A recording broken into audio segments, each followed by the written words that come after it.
Okay, ladies and gentlemen, welcome to the Dune TV. The Dune TV is there for edutainment and entertainment programs. You must ufite umushitsi w'imena. Would like to welcome the guest and have him introduce his name. So I welcome you, my guest for tonight. Welcome into the Dune TV. In the first place, I appreciate you for accepting my request to come and have a word or two to speak to our people. Yes, welcome. Turatenda kugira ngo ukore introduction yawe. Ubundi dukomeze. Yeah, call me DJ GRIN the Peacemaker. Locally known as Tunatian Mahanga, Nasia Mahanga. Mention bakunze kulimenya. Nikuwa retired bakafata DJ GRIN. That's because of what I'm doing and because of how the world keeps expanding and growing. But that's me, a son of Congo, raised in Uganda, at some point now in America. All right.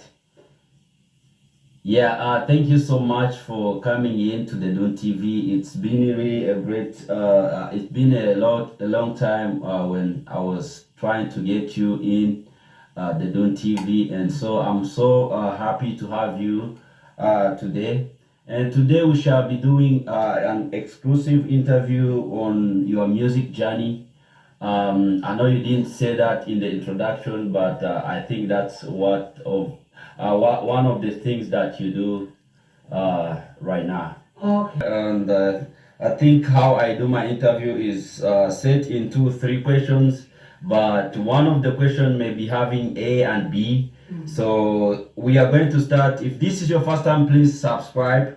We are going to jump into the first question, which is asking, when did you start singing? Just that's the first question, number 1A. It's gonna be crazy. It's gonna sound crazy, but for you, I started singing in 1992. But then I was a certain age. I don't want to mention. When I talk about my age, people get confused and think, yeah, either I'm overaging or I'm underaging. Okay. But basically, I started singing in 1992 in a church choir. Okay, someone behind the camera was not born by that time.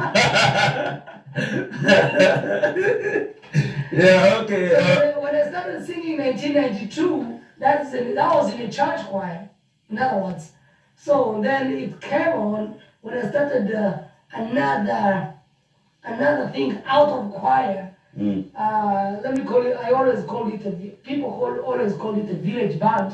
That was 1997, 1998, when I was starting to create something new when I was in refugee camp. 1992, 93, I was in my own country, Congo. Okay. 1996, 1997, 1998, I was already in a refugee camp.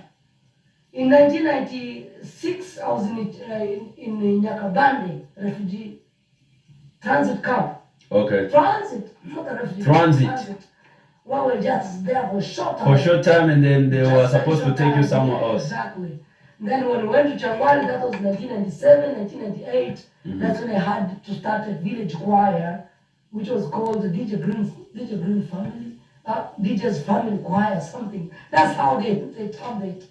Okay. And from there, that's when I had to go more extra miles. And 2005 and 6 is when I started to officially do things. And then I think my first album was in 2012. That's when I launched my first album. You guys can remember. That's 2005, right? No, 2012. 2005, 6, I was already going into the studio. You go to the studio in Africa, my friend, to release a song or to get money to release a song, you must sweat unless you have some juju behind you. Otherwise, you first have to sweat and get it there, you know. But in 2012, 2013 is when I released my first album, Badlika. 2013. 2012, 2013. I started it in 2012, organizing, because always you must have a long space, enough time to get an album launched, to get an album together. So it was 2012, 2013. Yep. Okay. So 2012, so you said in 2012, 2013, is that the time you started going to the studio? No, I went in the studio in 2005, 6, 7. Okay. That's when I was starting to prepare, going in the studio, record one song, put it there. Some of you guys, I don't know whoever is following, will remember, Baby, when you're not so far away. Those are the songs I started writing out there. Yeah, I remember that song really. I remember that song. In 1997, 8, 9, there was a song that was popular. Karibuni wageni wetu. Actually, people in the village used to sing that song, all the kids. So I couldn't know where that song came from, but that was exactly. the time I was trying to upgrade. You know, music or any vision is just a process from one to another, from one to another. So yeah, that's what it is. Okay, so that's 2005. Around when you started going to the studio, right? Going to studio, living voice studio. All right, that's good. That's good. When you started music, this question number 1B, it's asking when you started music, was it before you were married or when you are still single? Okay. If you could when you bring 1992, 93, of course I was young, I was not married yet. When you bring 1997, 98. Now, 96, 97, 98, I was still not married. When you bring 2005, 6, and 7, that was the time I had my wife. I married my wife in 2006, June. 2013, that means I was already married with some kids already. I think I had 2 kids. Let me see, 7, I had already 2, 3 kids. The 3rd kid was in the way when I was launching my album. Yep. So that, in my understanding, the first time you went to studio, you had your wife already? I had my wife already, yes. Okay, good.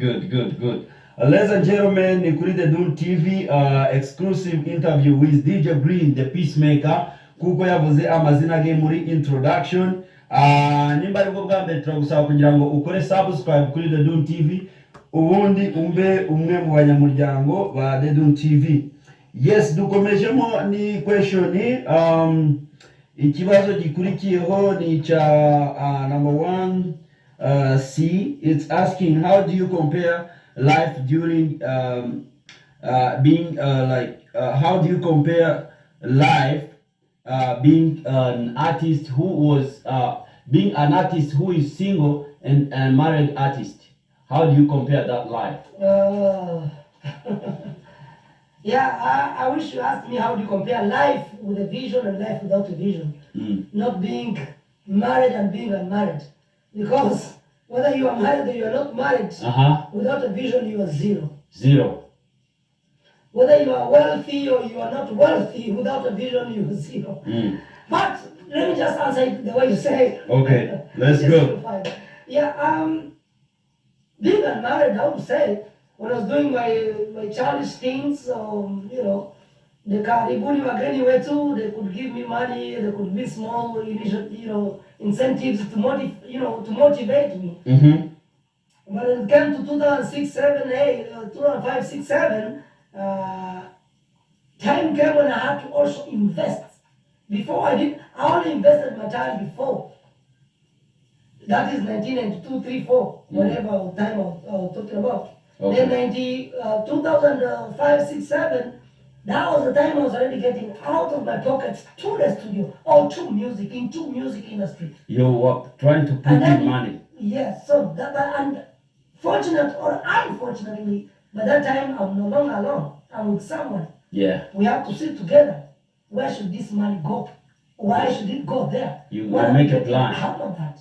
So that means it's no longer one person, it's 2 people. But 2 in 1. 2 people, but 2 in 1.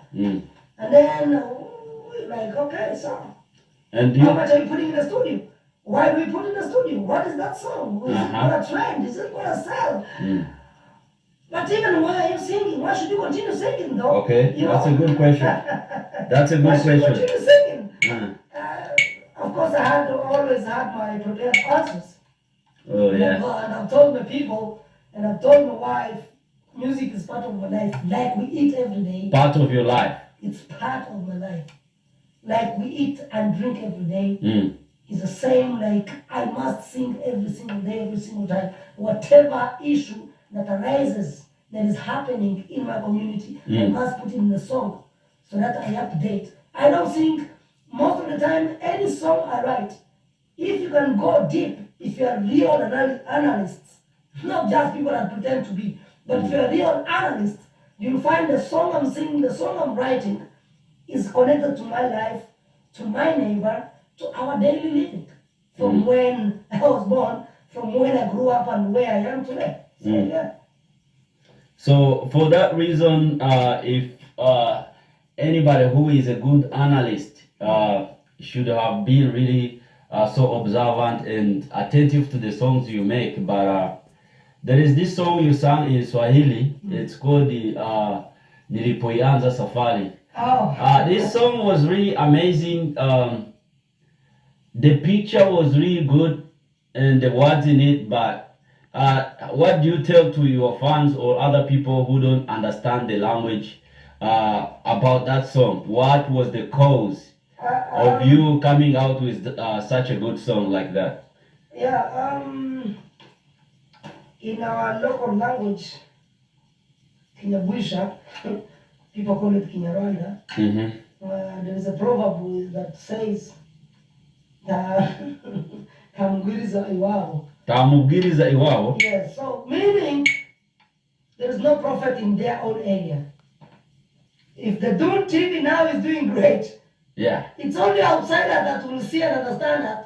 Yeah, people around you. But people around the Dun TV will not completely understand, will not completely value or even recognize. But that should not stop you from doing what you're doing. That shouldn't stop you. You know, it's all about the mission you are created for. Yes. And I've told people, if you don't know what you were born for or you are living for, there is no reason of your existence. Better die. Let's bury you. Get out. Don't go. There's no reason of you. So now, I'm sorry if I'm trying to be somehow. No, that's cool. That's cool. It's all right. But the fact is, when I wrote that song, I was telling people, I was showing people at least a little bit, a certain percentage of where I started from, how I started, why I started, where I am today, and where I'm going tomorrow. That's why you saw it too local. Many of the people thought I did a video shoot in Changwali. I didn't do a video shoot in Changwali, but I kept compiling the clips from Changwali. Wherever I went, I'm not willing, and I don't want to say I was always a celebrity, blah, blah, blah, blah, blah. But everywhere I went, there was always a camera. And I always kept track of those kind of clips. So when people see you successful, when people saw me or see me successful today, they think I was very successful. No. I had to work for it. I had to go through a lot. So that's why I say, Nilipoianza Safari. When I started my journey, my life journey, people did not understand. But only God that created me for His purpose. That's why I wrote it out, and that's why it still confuses people. People still get confused. DJ? Yeah, that's right. What are you meaning? That's right. And that's why I asked you that question, because most of the people, some people are confused, and up to now, some people are still confused. Like, why did DJ come out with such a thing? Did anybody attack him or something? You know? I would say project the Dun TV. Project the Dun TV from now to 10 years. Because let me say, that song was released, I can't remember what year. That was more than 10 years ago. When I started life journey, my music life journey. Yeah. Now, take the Dun TV life journey from now to 10 years. I don't know how long ago. But take a 10-year journey. People don't understand. No. Whenever you posted one video, it had 2 likes. Yes, It had 1 share or 0 share. But later there, you're meeting someone great. You're meeting, let me say, other TV hosters like, one of the guys I always want to meet is Trevor Noah. I always want to meet Mr. Steve Harvey. Those are guys. Steve. It's not today and tomorrow. It's not that you sleep. The next day you wake up, you meet Steve Harvey. No. It's not that you sleep, tomorrow you wake up, you meet, Trevor Noah. No. you must have gone through a lot. You have to And work people for are it. trying to avoid going through a lot and do shortcuts, which is putting them into which is putting them astray, which is taking them opposite, away from the right way. Yeah. Yeah, well, thank you so much. Thank you so much, DJ Green. I'm really so happy to have you, and thank you so much for the questions. I mean, for the answers to the questions